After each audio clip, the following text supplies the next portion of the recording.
All right, you're welcome to today's edition of Politics and You. On today's edition, we'll be highlighting the Igbo presidency come 2019. Not forgetting the fact that we've got a new mega party that just registered. We're looking at the possibility of new realignment of politicians and their political parties. On today's edition, looking at the fact that we're looking at the Igbo presidency come 2019. We're also looking at the fact that this projection was, re-inspired by the comments of ex-president Olusegun Obasanjo as regards calling the Southeast to contest for the presidency come 2019.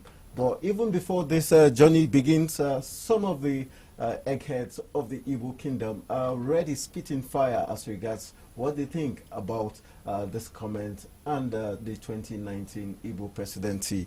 Already we've got Guy Ikoku, one of the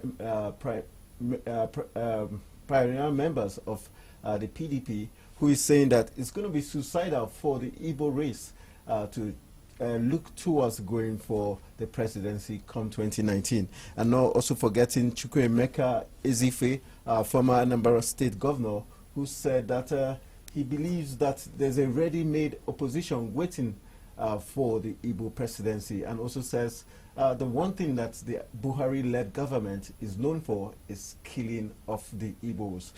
That's the comment coming from the XY governor of Anambra. And not also forgetting the fact that we've got the former governor of Akwa Ibom State talking about Obon Victor Atta also speaking. He says the call by Obasanjo is divisive and not good for the Igbo race. As he puts it, the northern region is ready and feels like they still have a second tenure which they must complete. These are the tough words coming out from those from the Igbo race. But let's also tell you that having Lady Cats Bear, I would like to introduce my guest who was a student union activist in his heydays in one of the North region. We're talking about the institutions in the northern region of Nigeria, one of the most prestigious universities, talking about University of Jos, where he was also taking part in student union activities, and also graduated from there to become the Ambassador General of the Eastern Youth Movement. From there, he moved forward like a golden fish, never hides. He was snapped up by one of Nigeria's biggest political parties, where he became the pioneer press secretary for the party.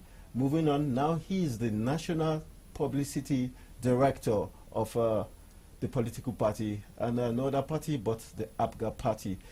Make welcome to Mr. Ifeanacho Ogwejofor. Thank you for joining me. You're welcome, my brother. All right, we're looking at the Igbo presidency come 2019, and you've heard what some of the big guns in the Igbo land has said. Looking at Chukwuemeka Ezefe, the former governor of Anambra, saying that he doesn't think it's a good move. He feels the Buhari-led government is set out to kill the Igbos, and he feels that there's already waiting opposition. For you, I want you to take each of the comments of the different leaders of the Igbo kingdom. First of all, starting from Ezefe, what's your take on his comment as regards Igbo the presidency come 2019? It's a good development. But I will tell you, I wouldn't know whether the Igbo president they are talking of, is it to rule the Igbos or to rule Nigeria? To rule Nigeria. If we are talking about Nigerian presidents of Igbo extraction, yes, we'll buy into it because it's even more than necessary by now. But ordinarily, before now, I should think that after electioneering, what should we be talking about is governance. It wasn't too long that we contested election and the president emerged, which is President Muhammadu Buhari. It's not even gone to the second term. We're not talking about election that will take place in 2019. Who is sure who will be alive by then?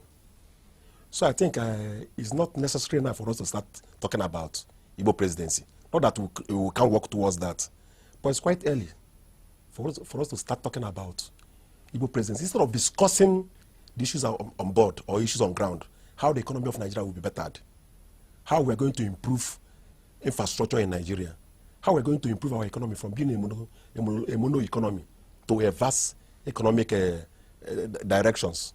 So I don't think it's necessary for now for us to start talking about presidency of Igbo extraction. It is just being, I wouldn't know how to put it. It's just being not there. It's not yet for us to start discussing that. So I should think that we should pipeline on that. So you're technically, you say you're going with the fact with what Atta has said, the former governor of Akwa Ibom State, that presently it's not the right time for the Igbos to come out to seek for presidency. It's not what I'm saying. It depends on the political platform. Okay. Even if it's not in APC or PDP, it could be an APGA. I'm of the APGA extraction. Okay. Let me tell you the truth. We don't even need, Igbos don't even need anybody to start urging them to contest for presidency. The moment you put the electoral processes they ought to be, the Igbos on their own can win elections. What they need is to reach a compromise with one of the major ethnic groups, either the Yorubas or the Hausas. Automatically they will be there, because if you check, in any community in Nigeria, after the indigenous population, the next population are the Igbos. So if the electoral process is free and fair, automatically they win election, because they are everywhere, every nook and cranny of Nigeria. They have the population, they travel. So if you want to mobilize the Igbos, it's quite very, very easy. But the problem is the kind of elections we conduct here is elections written fake results. INEC not giving every political party a level playing field. When APGA was established in 2002, we won elections across board.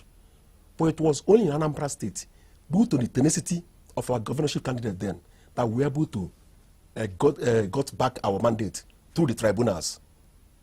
So what I'm trying to say in essence, somebody telling us that it is now left for us to go for Igbo presidency is neither here or there. Because even in 1999, the Igbos wanted to contest. When Ekwueme was even a man whom everybody wanted. Yes. Some people conspired against the Igbos. Even Obasanjo was equally there. They went and brought Obasanjo in jail where he was and made him the president, while even he was unable to win his ward, which was one of the criteria the PDP used then, that if you're unable to win your ward, there's no way you contest any election because you are not delivered your ward. But the military hierarchy then decided to impose Obasanjo on Nigerians. But we are not complaining, because even then, Nigerians decided that the Yoruba should have a shot on the position because of how June 12 went, how Abiola was denied the opportunity. So every Nigerian say, in order to, I say, who comes to Ekutu must come to with clean hands. Nigerians decided to allow the Yorubas. That's why APP then and PDP were able to produce candidates from Yoruba land. So it's neither here nor there. So it is quite unfortunate Obasanjo telling us now that we should go and produce Igbo presidency after he must have dealt with us. Ikoku did raise an issue that in 2005 he convened the National Political Reform Conference, but at the end of the day did not implement whatever the recommendations were that would have changed the face of politics in Nigeria. And with that, he's saying it's belated. Do you think that is a major factor why you think it's next to impossible for the Igbos to come out 2019? And even with the fact you're saying, yes, the Northerners feel they have one more shot at the presidency, is it, with the happenings on the global scene, is it impossible for the Igbos, or is it because they lack credible men of integrity that can actually change things? I've told you before now that the problem is the structural problem, and equally is all about the electoral process. The Igbos have credible men and women who are able to govern Nigeria and govern it very well. Can you give us some names that you think are credible enough that Nigerians would look at and say, yes, we don't care what part of the country this particular fellow is from, he's good enough to lead us? Let me give you an example. You see what is happening in Anambra State. Governor Willie Obiano, yes, the governor of Anambra State. Don't you see the transformation that's going on there right now? Even when we're in recession, the governor is paying salaries every 25th of every month. Look at the capacity of the rice we are milling in Anambra State. Go and check the kind of road we have in Anambra State, well macadized. If you come to Anambra State, you won't even believe that it used to be a village. But now, due to the kind of ideology APGA has, we'll be able to transform Anambra State. So the moment you give somebody like Obiano Nigeria, you see what will happen. Is his feat so far in Anambra strong or good enough reason to say he's the likely person to lead the Igbos? No, I'm giving you one of the examples. Because if you look at Fashola, for instance, we know he did well in Lagos State, but when he came to the federal positioning where he's now leading Ministry of Power, Works and Housing, and many Nigerians are saying they're not really seeing that kind of effect they thought they were going to see. Look at what happened during Fashola's time. It was media hype. Because of the Southwest media. So he wasn't good enough. He didn't deliver enough. Is that what you're saying? Most of the infrastructures in Lagos are done by federal government, whether you like it or not. Go and check it. But most of the bridges, we know the federal government and Lagos state government have always had issues as regards which is federal and which is state, projects. So for you to say it's all federal government projects. Fashola was busy doing environmental sanitation and beautification of Lagos State. Point to me one credible thing you have seen or you know Fashola has done. One, is it the rail from Lagos to Badagry? Across the border, that has not been able to finish now. Is it the BRT that has collapsed? Tell me one. What I'm trying to tell you in essence is that Willie Obiano is one of the persons that could do that. We have credible men who will be able to run Nigeria, run it very well. But do you remember the tax system in Lagos State that made Fowler being brought to the federal level because of what he achieved in Lagos State? You don't think that's good enough of one of the things he has done? What I'm trying to tell you is that the tax system was there before even Fashola came. Alpha Beta was started by Ahmed Bola Tinubu. It wasn't Fashola's making, although he was part and parcel of Fashola's government. You can't compare it with what Willie Obiano is doing in Anambra State. I'm just using them as an example. Okay. There are other credible men who will be able to. Which other credible men aside Obiano would you for now say? Is it Rocha Sokocha who is having a dogfight with Obiano as we speak, as regards both of them calling each other tout? Are these the set of men that you think could actually help the Igbo extraction? Obiano is a very contented man. That's why he'll be able to do that. He's very altruistic and selfless. He's not self-centered. You know the problem we are having? Most of our Nigerian leaders are self-centered. They don't think of the masses. They think of themselves, me and me alone.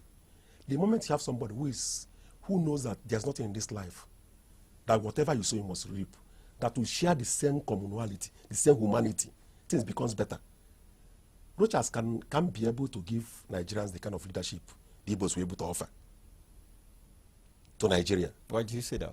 Look at what is happening in Imo State. Okay. When he was in Abga, because you have an ideology that pushes on. Abga is like a spirit that pushes you in doing certain things and doing them right. Because you know that your ancestors will question you when you don't do them right. The moment he absconded with our divine mandate and defected to the other platform, see what is happening? He's now running like somebody who is being pursued by a spirit that you don't know where he's coming from. He derailed from the original plan of giving good leadership to the Imo people, not minding the kind of potentialities and human resources Imo State have. Rochas is unable to deliver. Whether you like it or not, go to Imo State, you see that Rochas has derailed from what he did in his first tenure when he was still in Abga. So the moment you bring a credible political platform that will be able to push the ideology of a political party and bring an individual who has the capacity, who will deliver.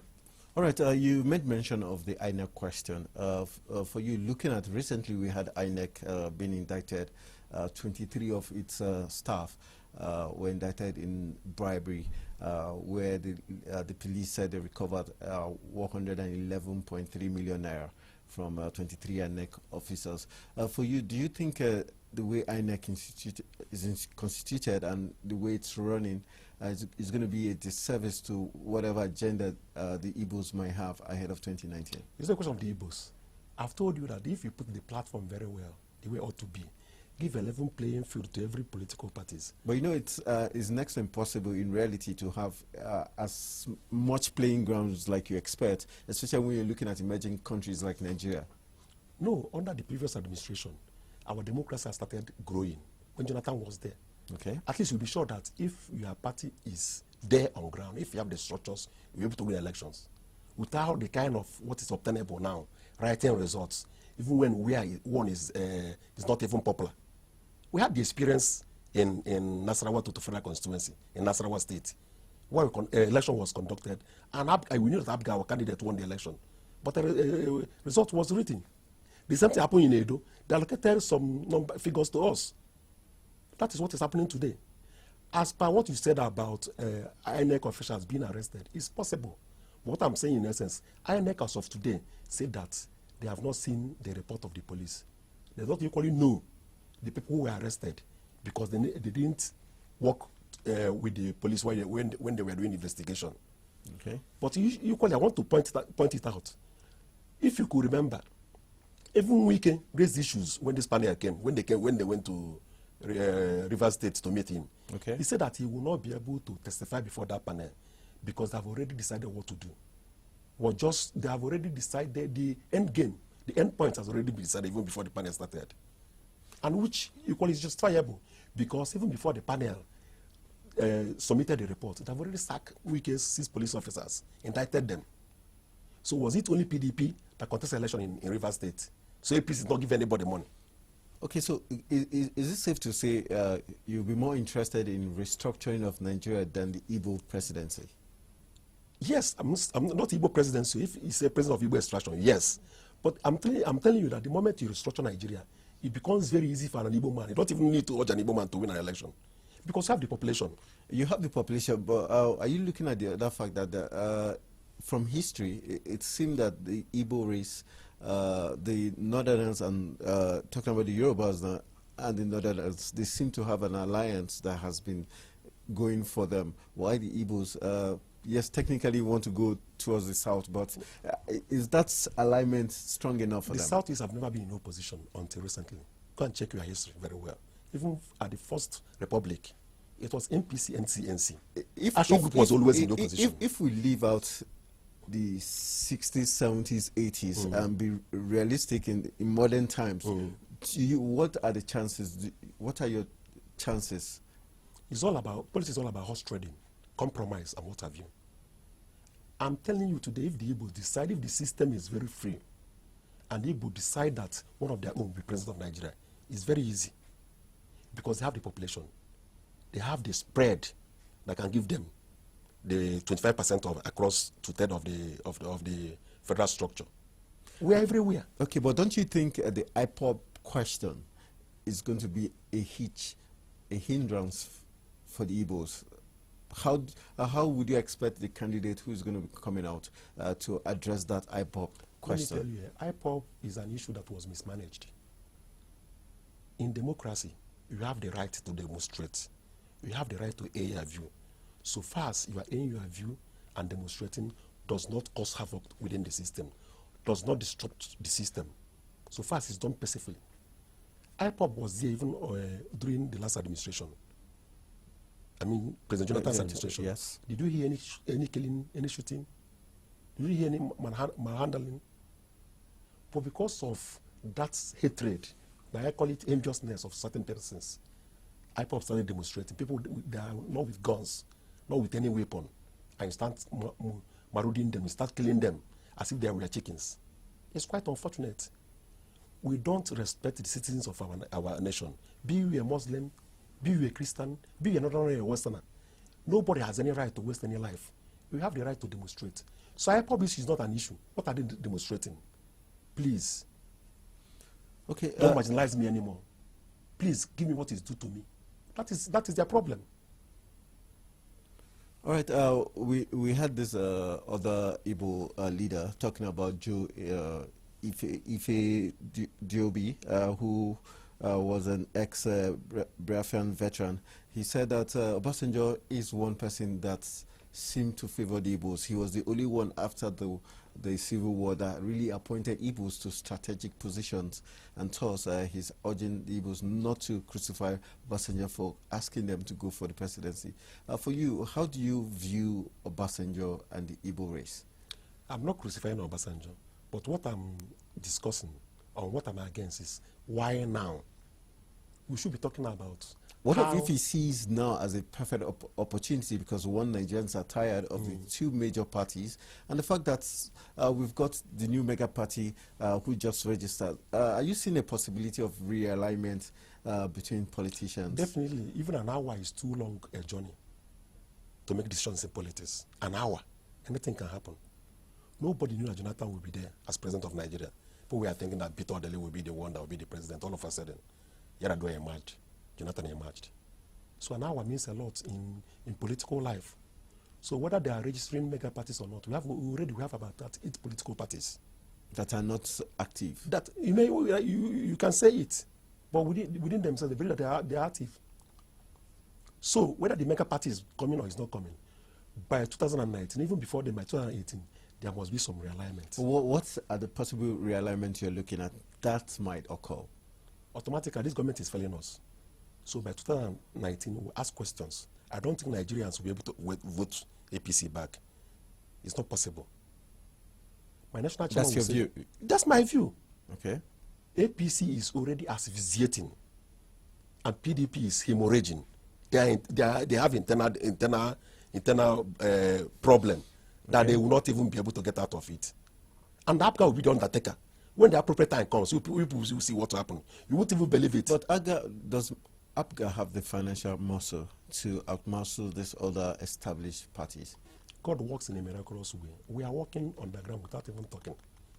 We are creating structures across board without making noise. We are not known for noise making. That's why I was telling you that if you give the political parties a level playing field, that a lot of things will happen. And by God's grace, things will change. With what is happening, you know why Nigeria is having a problem? Power that ordinarily should belong to the masses have been hijacked by a few. That belongs in every ethnic group. Some of them are Yorubas, some of them are Hausas, some of them are Igbos. As we are saying, in Jonathan's government, we'll have about 6, will I call them, pivotal ministers, that whatever they decide happens in, whatever they decide will happen in Jonathan's administration. And we had some of the Igbos as some of the key men. That's what but did they actually have any strong, impact on the Igbo people as regards placing strategic things for the future? That's what I'm trying to tell you, that the government we're having now is government of the elites for the elites. If those guys or those men and women were there to protect the interests of the Igbos, an average Nigerian, they could have turned things around. But because they were there for the elites, they were busy embezzling money. Not only the Igbos, so all of them, you call them cabals, they have their own club, the elitist club. Everything is all about their interest. It's not the interest of the commoners, the hoi polloi, the downtrodden, the talakawas or the admajiri, or whatever terminology you want to use. So the moment power goes back to the people, things will turn around. The moment you turn federal, you make Nigeria to be a federating unit, play less emphasis to the federal government, things will turn around. Do you think it's possible for that restructure that people are yelling for, the restructure that is going to bring about true federalism and physical federalism? Do you think it's possible to achieve that in the current state Nigeria is? It is possible. We are getting there. We are the precipice that if we don't take time, it will consume the nation. So the most important thing is restructure. Nothing lasts forever. Change is the only thing that is constant. So you must change. Between restructure and revolution, which do you think is closer to happen in Nigeria? Looking at the fact that the present-day government barely really listen to the people, and even talking about court orders, they barely obey. Do you think revolution or restructure, which of them are they likely to let this happen? Both of them may come. It depends. Revolution, yes, but not in that radical sense of blood and what is it called? Baboons and dogs who soak with bloods. Revolution is not changing things ordinarily more than is anticipated. It could happen because. But most revolutions occur with spill of blood. This one may not. There may not be some spill of blood. Why? Because the politicians have decided to divide Nigerians along ethnic and regional interest. Okay. The Igbo man will not anymore go to war because of Nigeria. Others should test it. And I don't see a Yoruba man going to war because of Nigeria. Rather, you go to Oduduwa. So who will bring that revolution about? Look at the demonstration they did recently, the one that Two-Face called. Yeah. People from the north boycotted it. Without minding they are suffering what other Nigerians are suffering. It was boycotted by them. Would you say the suffering is really suffering, or probably they are just enjoying the change we are going through? Is it fair enough to say nothing good is being done by this administration? Wouldn't you say the level of corruption is getting lower, and people are becoming more conscious about the fact that they don't have to, live above their means, and also doing some extra, being innovative in order to, generate income? My brother, there's no way you fight corruption without changing the structure of Nigeria. A strong man cannot fight corruption in Nigeria alone. It's only by strong institutions. Do we have them? We don't. That's what I'm trying to tell you. If you want to fight corruption, there are a lot of things we have to put in place. How can you be paying a man 18,000 naira as a living wage, a minimum wage, and you want every morning, if he comes to the office, he will greet you good morning, sir, good morning, ma. Knowing quite well that if he gets to the house, there won't be food for the children to eat. He won't be able to even to pay his utility bills. He won't be able to even to pay for his children's school fees. And you say you are fighting corruption. It's not possible. Because the first law of nature is self-survival. Give an average Nigerian what he needs. The so-called institution, give them living wage, a wage that will be able to take them home, take home pay, so that he won't be able to look left and right to start looking for whom to take bribe from. It's out of pressure most Nigerians are corrupt. Nigerians are good people. But if you look at, you're talking about corruption now, I want to take you on the fact that it says because of pressure. You look at like our justices, Nguta and Adeniyi Ademola, that have been found guilty or alleged guilty of some certain misappropriation and issues. Is it, you cannot say the justice Nguta is under pressure. He cannot be suffering. It's what they call kleptomania. I don't know whether you have had it. Yeah, so that's what he's suffering from? No, I'm not talking about Joseph Nguta. I'm talking about most Nigerian elites. Okay. Joseph Nguta, his own is an allegation. The same thing with Ademola. I don't know whether it's true or not until the final judgment. We'll know whether, because so far as I'm concerned, I believe that this administration is persecuting those who are in opposition, or stimulating those they believe they to be in opposition, not prosecuting. But don't you think it's better you're prosecuting someone, or at least who we know allegedly has done something wrong, than not prosecute anyone at all? I say persecution. I'm not saying prosecution. If you are prosecuting them, yeah, can you go at the dead of the night to arrest somebody that you can even invite to your office, EFCC or DSS can invite to the office, and they will gentlemanly go there all of a sudden? It's not intimidation and harassment. They cow them. You don't fight corruption like that. You fight corruption through the system. Okay. Corruption is all about eating money and embezzling money. When somebody is due to be appointed to a particular position, I refuse to appoint him. It's corruption. Like what is happening to Onaga. NJC recommended his name. Yeah. Instead of appointing him substantive chief of the federation, you put it in artist capacity. It's not corruption. You can't fight corruption with corrupt attitude. Look at the Secretary to the Federal Government of the Federation, Babachai. He was alleged to have done something wrong. He saw him stepping down as others. They urge the Supreme Court judges to step down. They say no. That if he steps down, it will dent his image eternally. You can't probate and reprobate. It's not done anywhere. You can't go for and against. You must be upright in doing things. So if you want to fight corruption, first of all, you show us the genuinity that you want to fight corruption. Not by saying it every now and then. Why what you are doing, your attitude, your demeanor, doesn't even show that you are fighting corruption. It shows that you are equally more corrupt than those who you seem to be corrupt. Are you saying that so far so good, there's nothing, good that you can point out to say this present administration has done well in terms of the corruption fight? So far as I'm concerned, this government is not fighting corruption. Okay. Yes. What is it doing?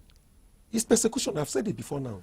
He's persecuting those maybe the government thought are in opposition, or those whom you think may come and contest against you in 2019. You want to decimate them, make them poor, because Nigerian politics is all about money.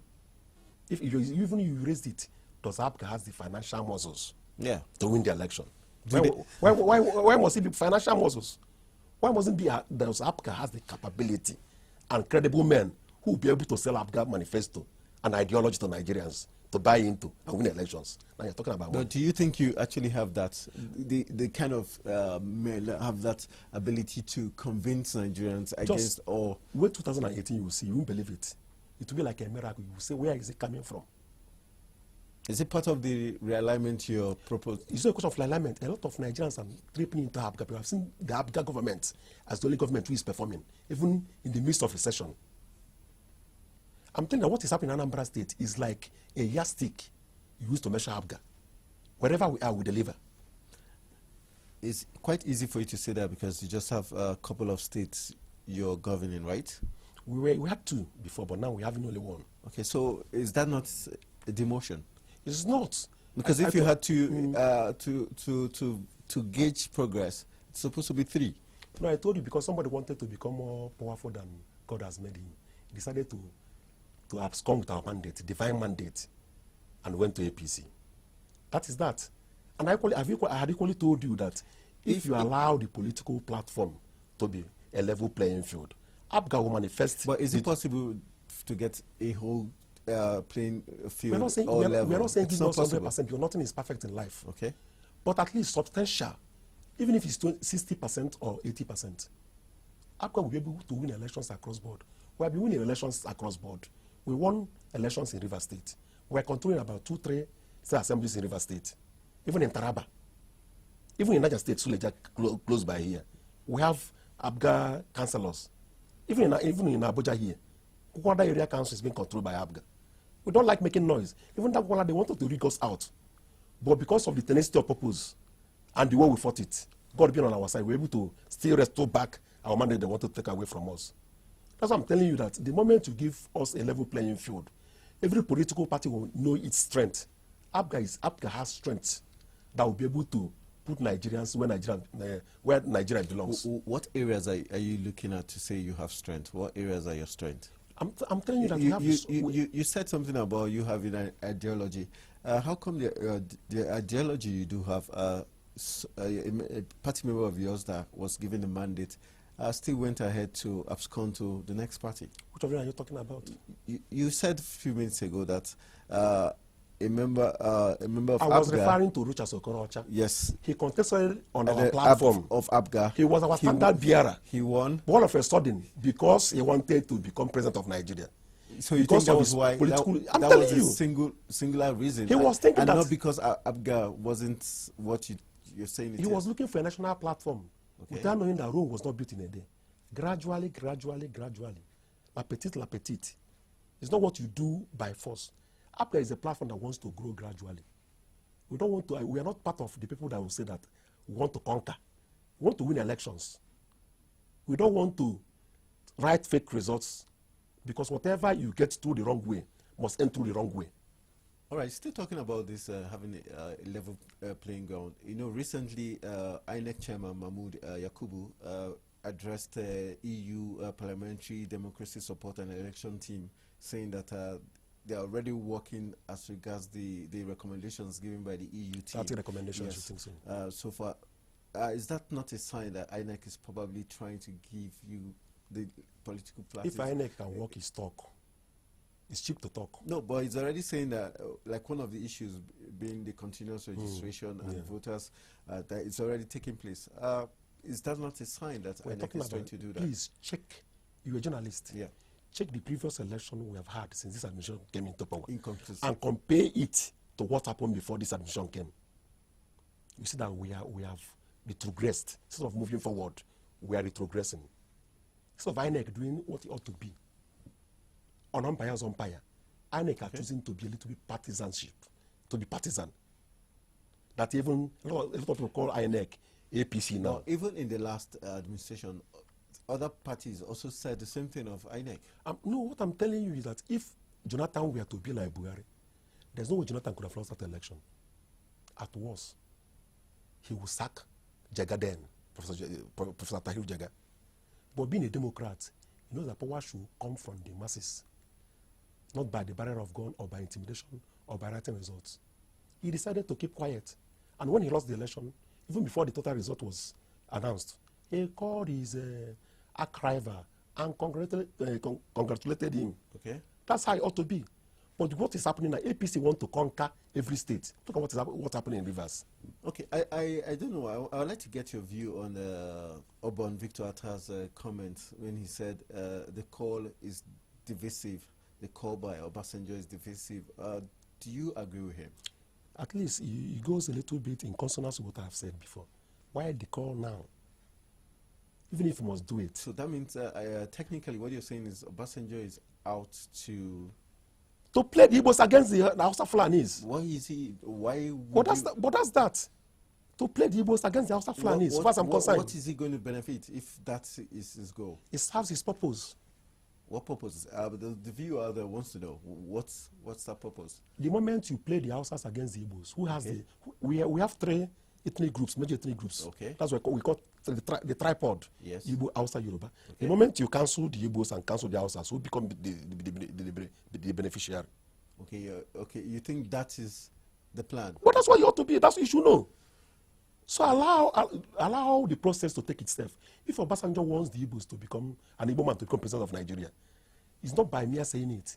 You go. There are behind the scene discussions, compromises, trading and what have you. That he's to do for. You have to do it first before you start talking. You don't just come to the press and say people will be jubilating. Those who are politically naive will be saying, "Oh, it's like Obasanjo has become a born again." But those who knows politics, the way it's played, will read in between the lines and know that this man is playing a game. The right thing is on the wall. Defensive game. President PMB has not gotten into even 2 years of his administration. You are talking about Igbo presidency now.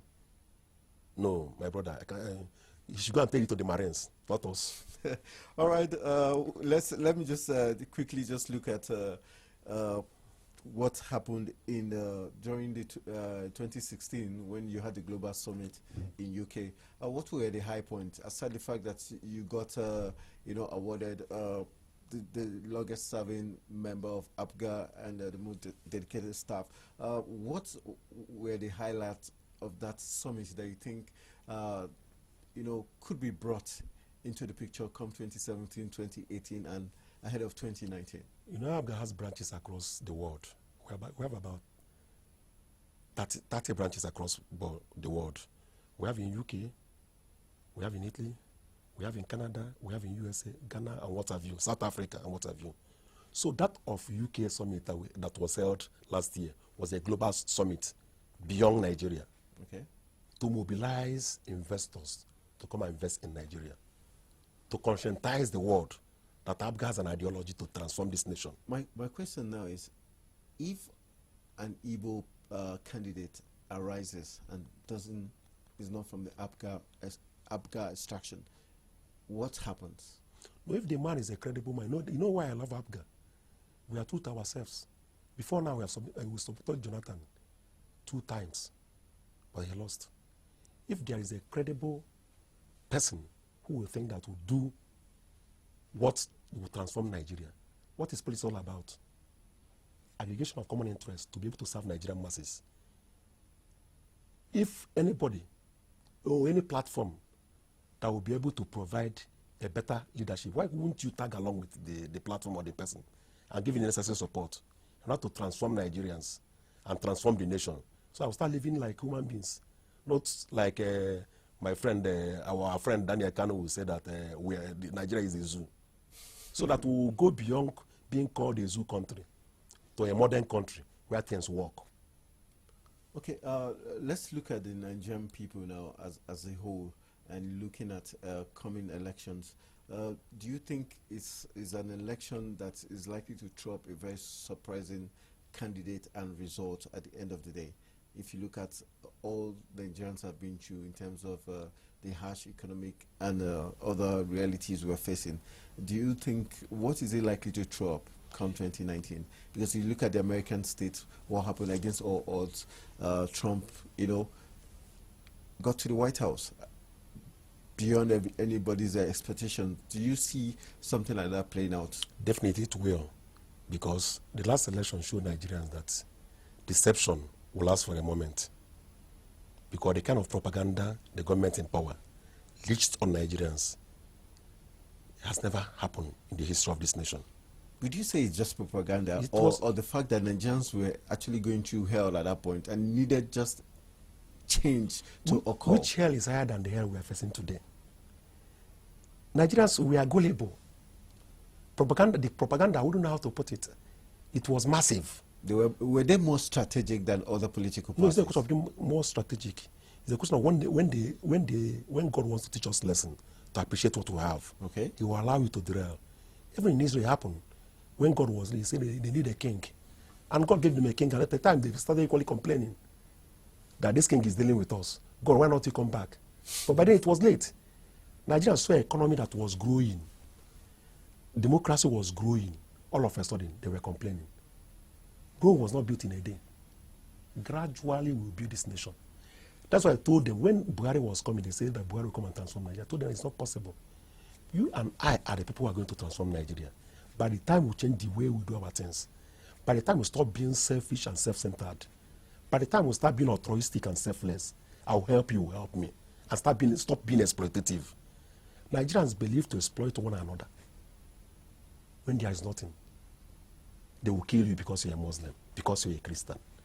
Why, if God wanted us to, all of us, to become Christians or Muslims, He could have done that. But He decided to make us like a garden. You know a garden. It has different flowers. Yeah. And different aura and aura. Smell. When you perceive, you say, hey, good. You go there and take oxygen and what have you. But Nigerians don't. That's what, at times I cry. Nigeria is one of the best countries in the whole world. Good people. Good potential. I wouldn't know how to put it. A lot of potentialities. But because of our leaders, we are suffering. We are where we are today. Okay, just want to take you back to the Igbo presidency that we've been focusing on. If you look at the reputation of Igbos, especially in Nigeria and outside Nigeria, within the African continent, like in South Africa, there's this notion that Igbos are very... The love of money had made them do lots of very things that are unspeakable, and that tend to bring fear amongst even Nigerians. When once you say you're Igbo, you're from the East, the first thing that strikes one is, okay, love of money, rituals and all that. How do you think these negative impressions can be cleared up? Because for me, I think it's one of the strong factors that's going against this Igbo presidency. I don't think so.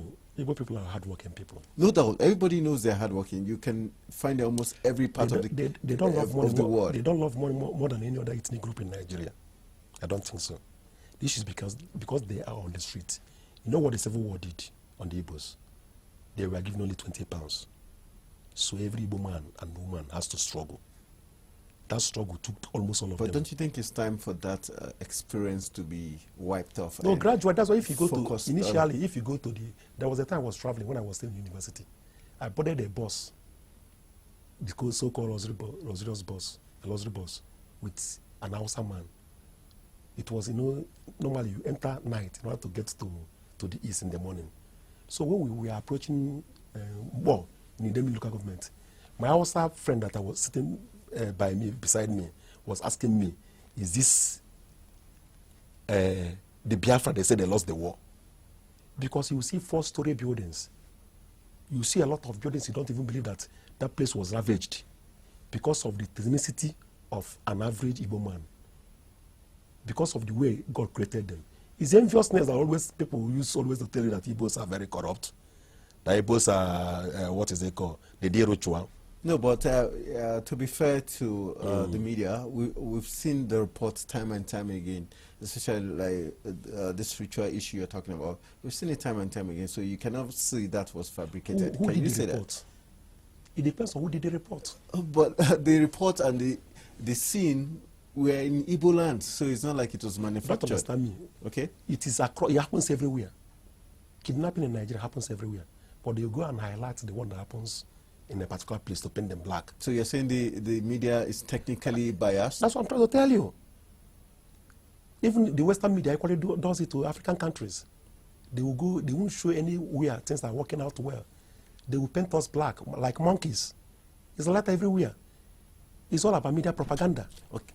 Okay, as we begin to wrap up, can you give us probably 5 core things you think could actually make it a possibility for this presidency we are looking at, the possibility of it occurring? Aside having a level playing ground, what other, like 3 other factors do you think could ensure this happening as we wrap up? Is it for the Igbo man or for any Nigerian? Yes. Automatically, God, first of all, God must have hand on it. Okay. Because whatever God decides, no man goes against it. Okay. As you said, equal financial muscles. Okay. Whoever wants to be president of Nigeria, because of what is obtainable today, the electorate need money. Okay. There's no, you cannot, even publicity needs money. And equally, you must reach compromise. You must reach out to other ethnic groups. Do you think you're willing to make this compromise? You must do that. You must do that. There's no way any person, or any ethnic group, any region affiliation will rule Nigeria without other. It's not possible. You can't do it alone. You must reach out to other Nigerians and sell your manifesto and sell yourself to them. It's when they buy into you that will be able to become the president of the country. Except if the system wants to forest the Igbo person, like the elites normally do. Or when you say the elites, we have Igbos that are elites too. I've told you that. They are part and parcel of what is happening. Okay. It's not exclusive to a particular ethnic group. All right. It's Igbos, Yoruba, Hausa, what is it? Muslim, Christian. Is interwoven. They work in sync. Okay, so my final question. Do you believe in the Igbo presidency? Why wouldn't I?